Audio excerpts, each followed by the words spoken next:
Alô, amigos, companheiros da Sociedade Espírita Irmã Rosália. Para nós é sempre uma satisfação manter um contato com vocês, mesmo que à distância. É interessante sempre lembrarmos e valorizarmos que nós estivemos, relacionados fisicamente com a Sociedade Espírita Irmã Rosália durante algum tempo. O tema que foi solicitado, proposto para nós desenvolvermos nesta oportunidade é relacionado com os laços de família e a reencarnação. De início, nós gostaríamos de destacar que o capítulo 14 do Evangelho segundo o Espiritismo, ele trata exatamente desse assunto. E aqui Allan Kardec desenvolve tópicos sobre a piedade filial, quem é meu pai, quem são meus irmãos, aquela famosa frase de um diálogo com Jesus, a parentela corporal e a parentela espiritual. Isso são então alguns detalhes importantes para nós desenvolvermos aqui nessa oportunidade. Quando nós falamos em laços de família e a reencarnação, é interessante nós destacarmos que o Livro dos Espíritos, que é a obra básica, que representa a data de nascimento do Espiritismo, ele já respondia a essas questões, que em realidade os laços de família fortalecem-se através das várias vidas ou através das reencarnações. Havia críticos na época que diziam que a ideia proposta, a teoria da reencarnação, iria explodir ou iria comprometer ou dilacerar os laços de família. É ao contrário. O que acontece é que através do mecanismo das vidas sucessivas, e todos nós sendo espíritos imortais, nós temos idas e vindas, com relação ao período em que nós nos encontramos no mundo espiritual e o período em que nós nos encontramos aqui encarnados no plano terráqueo. E é nessas condições é que nós temos que analisar os laços de família. Eles podem ser, em primeiro lugar, única e exclusivamente laços materiais, corpóreos, relacionados com a consanguinidade. Mas podem também representar laços de natureza espiritual. Então aí nós temos o conceito de família material ou corpórea e de família espiritual, e que às vezes podem coincidir inclusive, os dois conceitos no mesmo contexto de um ambiente de lar. E é isso que é importante nós destacarmos. Para começo, nós temos que lembrar que Leon Denis, ele trata dessa questão em suas obras, e ele chega a dizer que o mecanismo das vidas sucessivas rompe com o chamado clã ou clube social fechado. Para nós entendermos isso, aquelas ideias que nortearam o mundo durante séculos e séculos, da importância da descendência, da importância da consanguinidade, de participar da família X ou da família Y, de se julgar essa família ou esse clã mais importante que um outro, e aí vinham as disputas de poder, inclusive, Essas ideias são rompidas com as reencarnações, porque nós podemos reencarnar, ou seja, convivemos com uma dessas famílias que nós antigamente antagonizávamos, considerávamos uma família inimiga. Então é nessas condições que Leon Denis destaca e analisa que a ideia da reencarnação, a possibilidade das vidas sucessivas, quebra esse clube social fechado, essa ideia de clã. Isso é muito importante para nós, porque, veja bem, no contexto das nossas famílias e com base nos esclarecimentos espíritas, nós temos que considerar em primeiro lugar o seguinte: nós somos espíritos imortais reencarnados. Então, nessas condições, os nossos filhos são espíritos imortais, são espíritos reencarnados.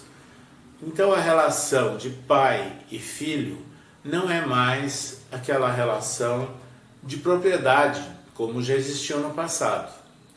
Necessariamente, aquela frase popular, filho de peixe é peixinho, ela não cabe dentro das ideias reencarnacionistas, porque nós somos espíritos diferentes.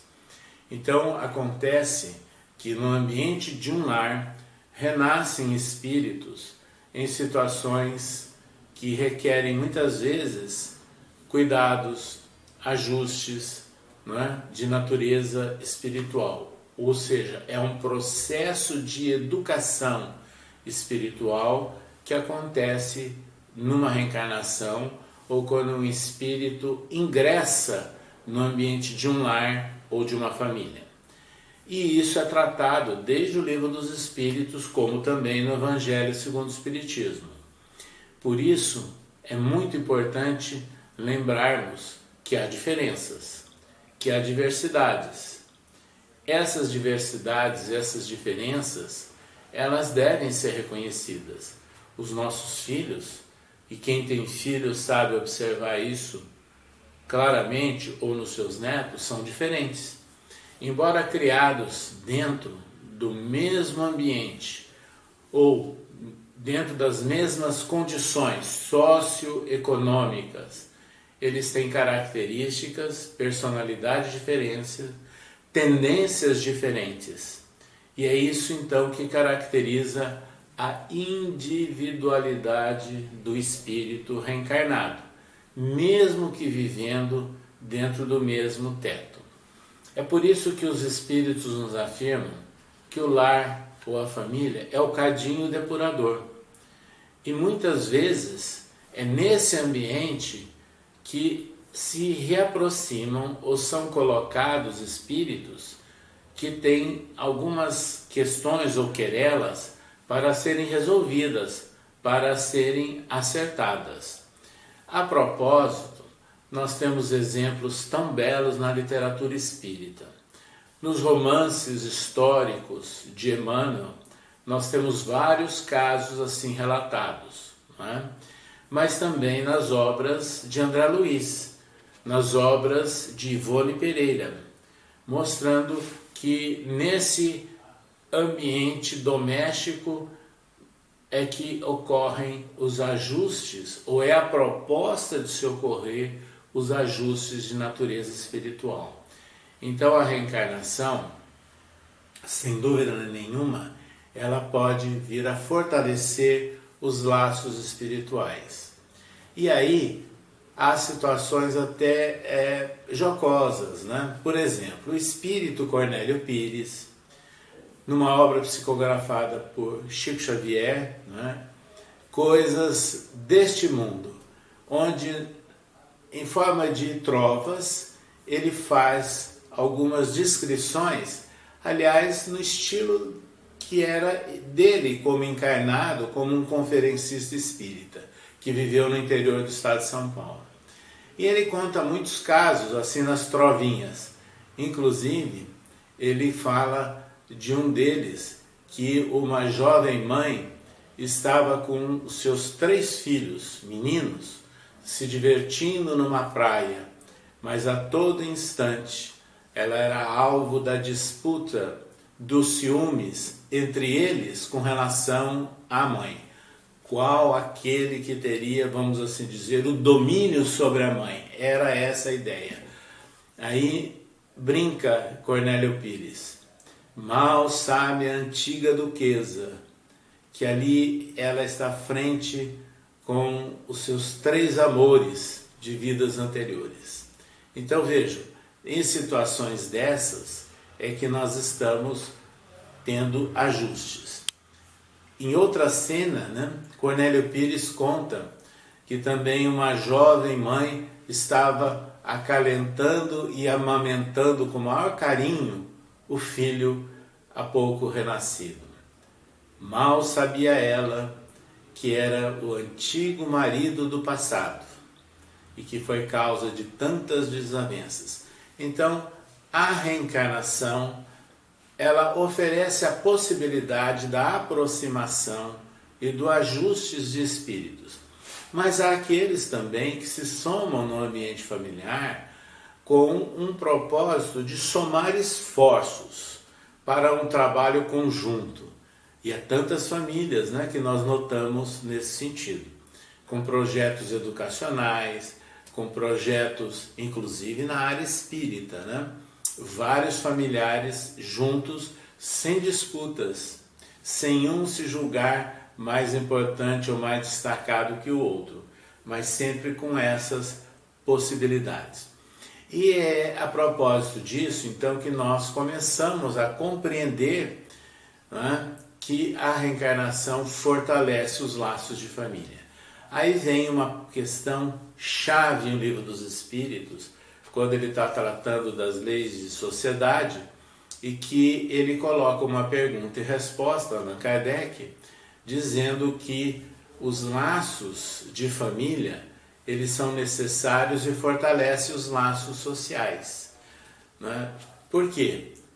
É aceito pela sociologia clássica até hoje que a base da sociedade está em termos daquilo que deve representar uma família. E é importante então nós lembrarmos que dessa ideia que nasceu a campanha Viver em Família, que foi proposta ainda nos anos 1990 pela União das Sociedades Espíritas do Estado de São Paulo, foi discutida e aprovada pelo Conselho Federativo Nacional. A campanha é Viver em Família, com base em O Livro dos Espíritos, que o melhor é viver em família. E Allan Kardec também coloca uma resposta: o que aconteceria se houvesse o relaxamento dos laços de família? A resposta dos espíritos: o recrudescimento do egoísmo. Então é importante nós pensarmos nesses termos.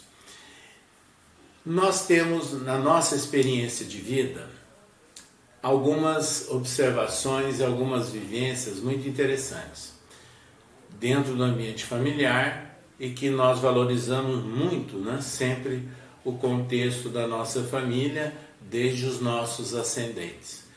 Divaldo Pereira Franco, que foi nosso hóspede da nossa genitora durante mais de 30 anos em Araçatuba, interior de São Paulo, ele psicografou várias mensagens de autoria de um tio nosso, Lorival Perry Chefali, ou Lolo, né, no seu apelido familiar, e que nós incluímos essas mensagens e as analisamos no livro Em Louvor à Vida, publicada pela editora Leal, editora da Mansão do Caminho. E lá, nessas mensagens, esse espírito familiar mostra, inclusive, que a nossa grande família, referindo à nossa própria família, ela está em idas e vindas e de aproximações de convívio há mais de 1000 anos. Então, são comentários muito interessantes. Não quer dizer que estejam todos juntos, mas é uma convivência, mas que se amplia também porque o clã não fica fechado pelo mecanismo das reencarnações.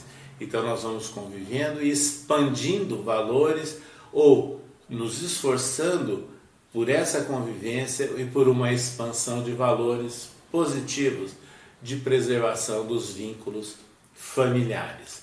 Então, Divaldo faz, através da sua psicografia, essas mensagens que estão incluídas nesse livro Em Louvor à Vida.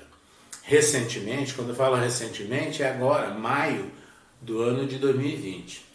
Divaldo, que continua mantendo uma correspondência e contatos conosco, ele fez referência a tudo isso e até numa expressão de gratidão à nossa família, aos vínculos que nós temos há muitas décadas e valorizando exatamente esses aspectos familiares. Mas quando nós estamos falando em famílias, em laços de família, e que tem também os laços de família de natureza amplo, de natureza espiritual. E aí nós podemos incluir aquelas pessoas que não são familiares consanguíneos nossos, mas que nós sentimos afinidade, que nós sentimos uma aproximação e convivemos com elas. No meio espírita, quantos casos, quantas pessoas nós conhecemos com essas características, inclusive junto à Sociedade Espírita Irmã Rosália, que nos acolheu com muita atenção e carinho, né, durante algum tempo aí em Brasília, e que nós tivemos o exemplo, né, dado por alguns casais e que se aproximaram muito, né, da nossa família, da nossa esposa, dos nossos filhos, com o máximo de acolhimento, atenção e carinho. O que significa isso? Família no contexto espiritual. Mas há um outro aspecto de família que nós não podemos omitir também. Nesse período que nós estivemos aí atuando junto à Sociedade Espírita Irmã Rosália, nós participamos de uma equipe de visita às famílias assistidas, atendidas pela Irmã Rosália, aos domingos pela manhã. Essas famílias que são assistidas e que nos lembrou inclusive do início das nossas atividades espíritas, ainda adolescente, lá em Araçatuba, numa instituição também simples, de periferia, e que nós fazíamos exatamente atividades desse tipo. Essas famílias que vivem numa situação de risco, de dificuldade, nos lembram Chico Xavier, quando perguntaram a ele, né, da importância do estudo, da importância da união entre os espíritas, ele foi muito claro: isso tudo é importante, é indispensável, mas não nos esqueçamos nunca daqueles que estão na nossa retaguarda.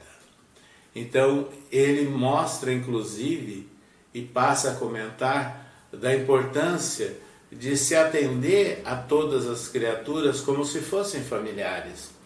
E isso se estende no trabalho espírita, que nós devemos atender os espíritos enfermiços ou necessitados no diálogo, segundo André Luiz, tratando-os como se fossem familiares nossos enfermos. E mais ainda, voltando a Chico Xavier, quando ele dá um outro parâmetro para a ideia de aproximação e de união dos espíritas, que nós devemos nos reconhecer e nos tratar como se fôssemos uma única grande família. Portanto, amigos, essa temática, né, de se falar das relações familiares dentro de uma ótica espírita, os laços de família na visão do Espiritismo, é muito importante e pode nos trazer reflexões para o nosso convívio no ambiente familiar, doméstico, mas também estendendo para o nosso convívio social de uma forma geral, inclusive dentro do próprio ambiente espírita. Deixamos a todos vocês essas reflexões. Os laços de família são fortalecidos pela reencarnação e o melhor é viver em família.